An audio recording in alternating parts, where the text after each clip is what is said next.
Welcome, welcome, welcome to the Big Blue Book. Ta-da! Just kidding. Oh, starring, of course, head girl, queen of the Prince George's County, the prettiest girl around, my Lynn Clem It.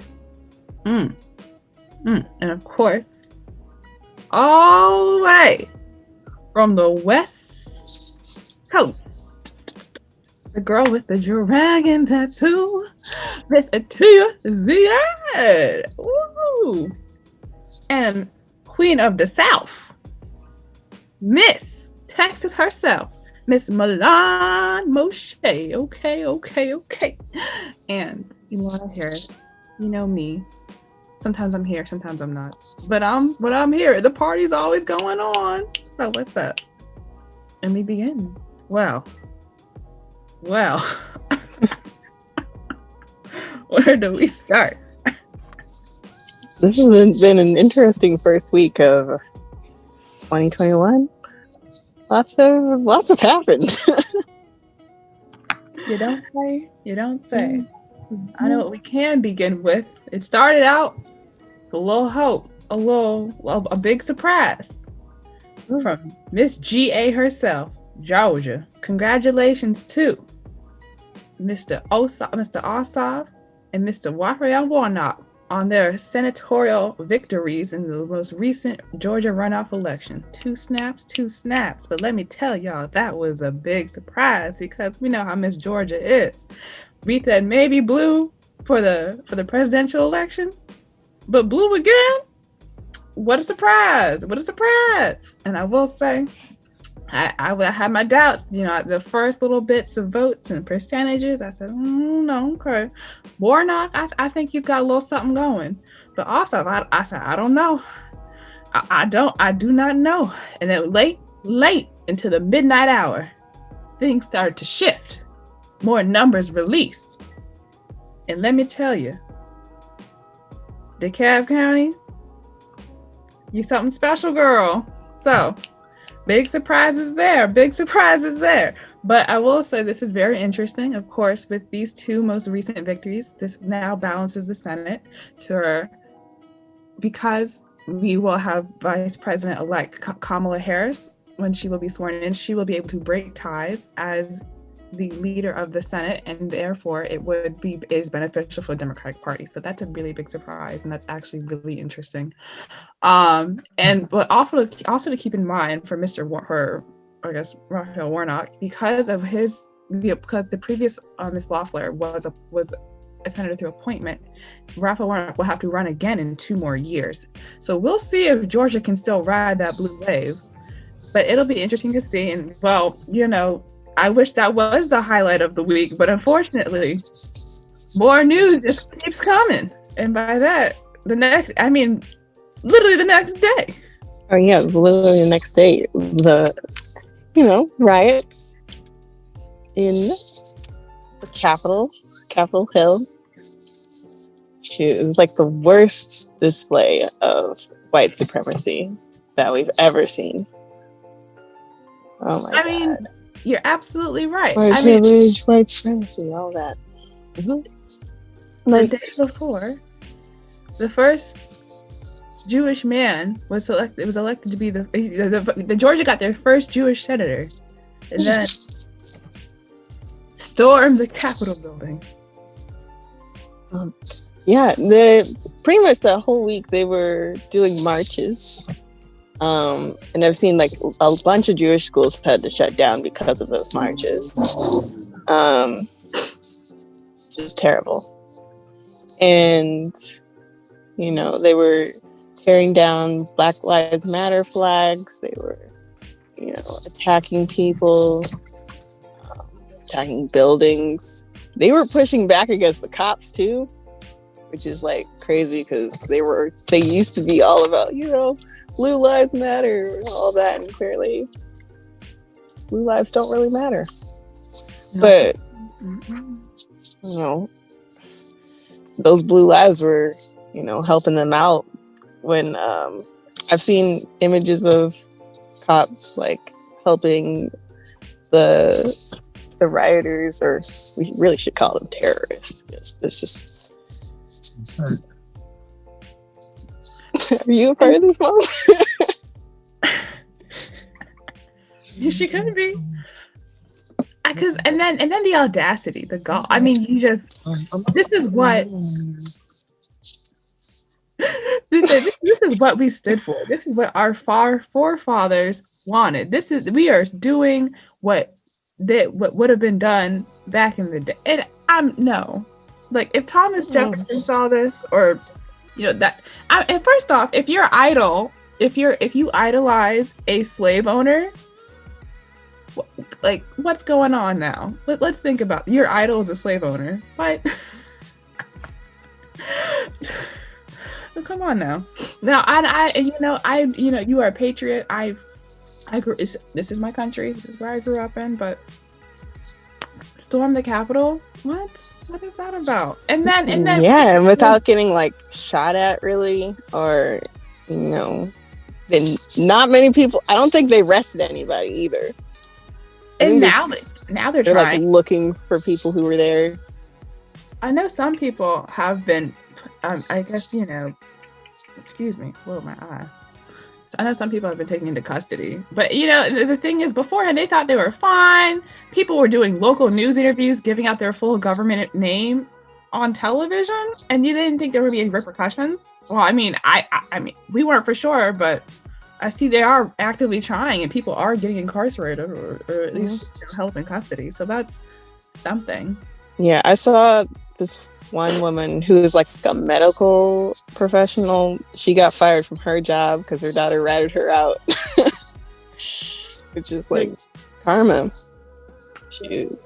And there's one lady in San Jose. Her job is getting boycotted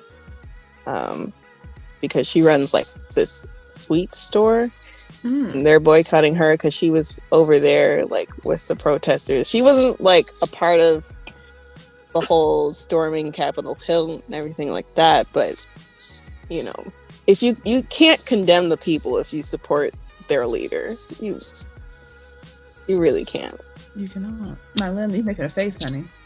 In my opinion, these people backed someone that we've known from the beginning is inconsiderate of people of color, people who express as other from this heterosexual white supremacist society, and they thought they could get away with it. You're talking about also a lot of these people are uneducated people. It's irritating. I know y'all already touched on it before, but it is irritating to see that our people did not receive the same treatment when it came to just marching on a couple of streets. Where were the excessive force on Wednesday? Where was the hospitality that they were giving on the steps of the Capitol building? Like where is that same treatment? Because we didn't get that. Yeah, they literally shot a black woman like at the gate of Capitol Hill, and they let these people walk into the offices. Like, I just can't believe it. And then so I mean, let's run it back. Okay, was it 2012, 20? I can't remember. Was it 2016? Is that the election? Yes. So then that man is elected. Whatever. I'm not disputing that he won. Okay. No disputes there. Okay. But I just want to say, so we see this man who represents I would say, a section of the nation who felt dejected or left out or marginalized in some aspects, like, Obama doesn't represent me. That's not who that person. Okay. So you get someone to represent you. And that's congratulations. What I'm trying to say is there are other groups who have never felt properly represented for years. in this nation who felt like they have never, who have felt marginalized, who have felt like, oh, I don't see myself, or, you know, this country isn't my, and yet you don't see those groups, those minorities trying to storm the congressional chambers. Like, never. And the last time that did happen, of course, it was 1812, and that's because the British were storming the Capitol. It wasn't us. So I'm saying it's just, you see other groups who try so hard to not only earn respect, who fight for representation, who are working just to, you know, and even just, you know, be quote good citizens of a country. And then you see other people who just think they have so much privilege and authority that they can, you know, this is what we need to do. They just disregard for any kind of custom or practice. And it's like, this is where we can be. And we assert ourselves because this is what our government is supposed to be. It's supposed to be for me. When you don't think, hey, we lost an election, so maybe a fair amount of people, this is not our nation. This is a nation shared by multiple people. And you are allowed to have your own respective views. I do believe in you can have your own views. That's you. That's whatever. But there's no reason to storm the government building. I mean, we've been asking for a revolution, but this is not it, okay? Please. I would like to say, let's take a deeper look into their leader, their Darth Vader. I would even feel bad to even use Darth Vader's name. No, I think he's more of a like a General Palpatine type. Yeah, this man is just corrupt. Like, I think Thanos is much better than this dude right here. How can you incite a revolution against your own country? Like, but I mean, people have been saying, all these like politicians, all these journalists have been saying that he is literally the first president that we see is against their own country. This man, like, even though we're calling these people terrorists, he is their leader. He is their terrorist. Like, this is head honcho terrorist here, right?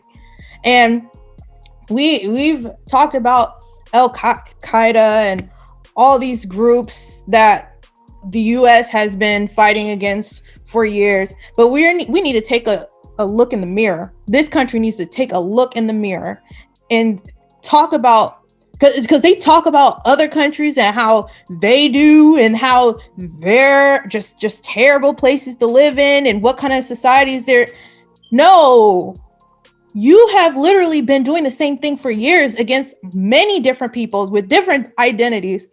And what he ended up doing, his response, it's like, stay peaceful. No, keep the peace, you know. No, that's not what you were saying days ago, weeks ago, months ago. We knew this was going to happen. Everybody knew it was going to happen. And that's why I definitely believe, like many of people do, that this was an inside job. And as someone who has been in and out of government building, as a child of a government worker and a child of a veteran, like, there is no way. Like, it was difficult for me, even as a child, to go into a government building full of security officers, full of different kinds of technology. Again, how do you get a huge flagpole into the building? How are you having police officers welcome these individuals and taking pictures with them and acting like this is a spotlight moment? And and it's just the same thing as Trump does all the time, glorifying himself through like social media or anything like that. And it's just, I don't know if y'all you probably did listen to his speech that he was making and trying to keeping the peace and like telling people to go home and stuff, but it just felt like it was being read. Like, someone from his administration said, oh, you need to do this because right now it doesn't look good for you if you're trying to become president again. It's just so disappointing to see that our country, even though, you know, I mean, I feel like I live in two worlds as an American and as someone who identifies as Black. of what this country should be and should look like and what it actually is. And some days I feel like, yeah, I have to compromise on certain things because I know it is what it is. Racism is here to exist within society. But at the same time, it is unacceptable that this man literally has codes to blow up other places in the world and that could kill us. That anything he does can put us in danger. And I don't feel safe. I don't feel safe being around him. I don't think the senators and representatives should feel safe within any government building anymore because this man obviously has it out for someone or has it out for a group of people. So that's my 2 cents. That's more like 5. Feels good then. Good money. Miss Moshe, would you like to add to the conversation? About social media? Oh, yes. Oh, yes, girl. What about social media? Yes. So, as the riots and things were growing and whatnot, Trump was tweeting out, basically saying, I'm walking with you, keep going, blah, blah, blah. But then, in the middle, I think late afternoon or something, Twitter was we're putting a temporary suspension on his account. And of course, everybody was like, whoa, that's crazy, right? And so then Trump started going on Facebook trying to say what he was going to do. And then Facebook was like, no, we're blocking your Instagram and Facebook. But then here's the interesting thing. Spotify and Pinterest have also blocked Trump because they thought he could reach to a different demographic of his base, on their platforms, putting up Pinterest posts. So now he's been blocked on over 30 social media sites that are not even prominent because there's so many different ways he can get to people, even through a playlist, which is kind of strange. But not really. Yeah, true.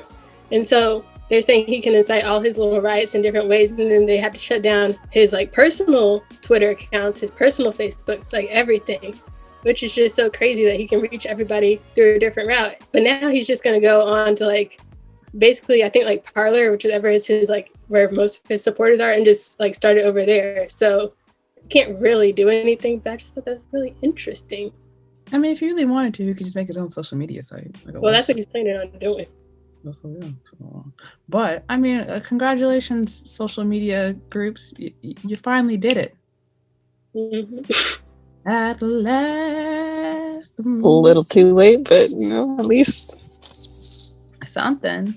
I mean, and I guess there's a whole free speech, but we always say incitement of violence. The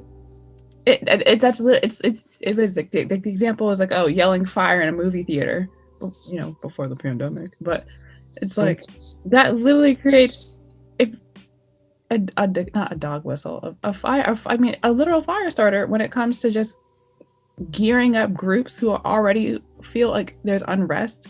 I mean, when in previous elections, when maybe it wasn't our favorite outcome, I mean, all we did was maybe post a tweet, maybe go on a march, but you didn't see us trying to steal ballots and stop the steal. That was a big. I'm sorry, but that little phrase, "stop the steal," stop the count. So no, you don't want the president. You don't believe in our U.S. government system. That's been going on for years, and no, are there issues with it? Maybe, but that presidential election is what it is, and that this is the nation that you want to live by. And then all of a sudden, when it's not how you want something to go, you want everything to just stop for you. No. I'm sorry. It is what it is. And 2021 is going to be a little different. Something. I don't know. At least, some normalcy. I mean, we have 3 options. 3 options. Now, I want to hear what y'all's opinions about these 3 options, which are impeachment, using the 25th Amendment, which our boy Pence, he is reluctant to do. And you heard that he says, oh, we could look into it by the 19th, which we know inauguration is on the 20th. So no. But about resignation. Which no resignation. No. Because he can get pardoned that way. Right? Yeah, no. If we use the 25th Amendment, he won't be able to be president again. Are you sure? I think so. I think that's what I heard. I thought it was. I think it's impeachment. I think it was like a combination of the two, using the 25th Amendment and impeachment. Oh. So then he won't be able to get his final check. He won't be able to get a pension, become president ever again. There's a third thing, I think. It's like flight coverage. Yeah, $1 million. Probably. I say let's impeach him. Let's impeach him again. What do we got to lose? I mean, really, like, I don't think it's actually would happen. There's no way. Personally, I don't think that would actually be a possible outcome. But I mean, if they want to try it, sure. I don't think Trump will ever resign. He might, because if he resigns, he can get that pardon and he can be safe and sound, like a former president. But there's this thing in like Iraq, I think, wants to try him for like war crimes or something. So that's also a thing we have to think about, is like, are we gonna send him over there? No comment. I mean, there are places I wanted to send him, but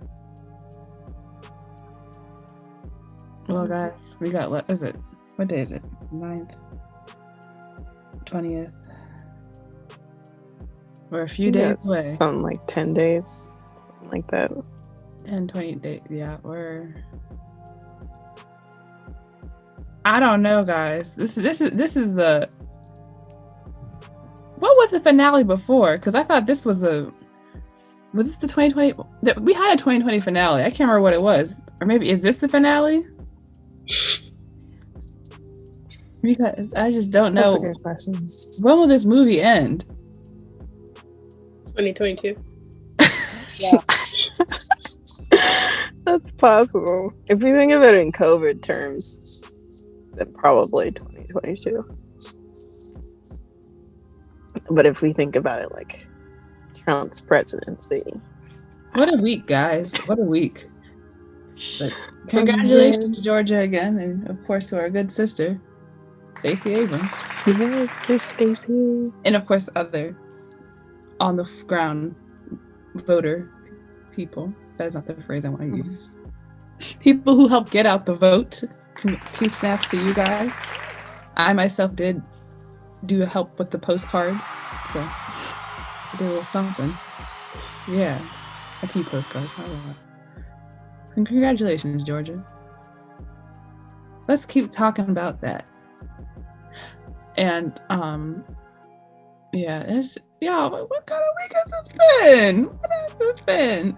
All right, but Irene, are we good for the week though? Let's just keep it on a high note. A high note. Take us to church, Mylene. A high note. Let me hear your roar. Yeah, let me hear a high note, honey.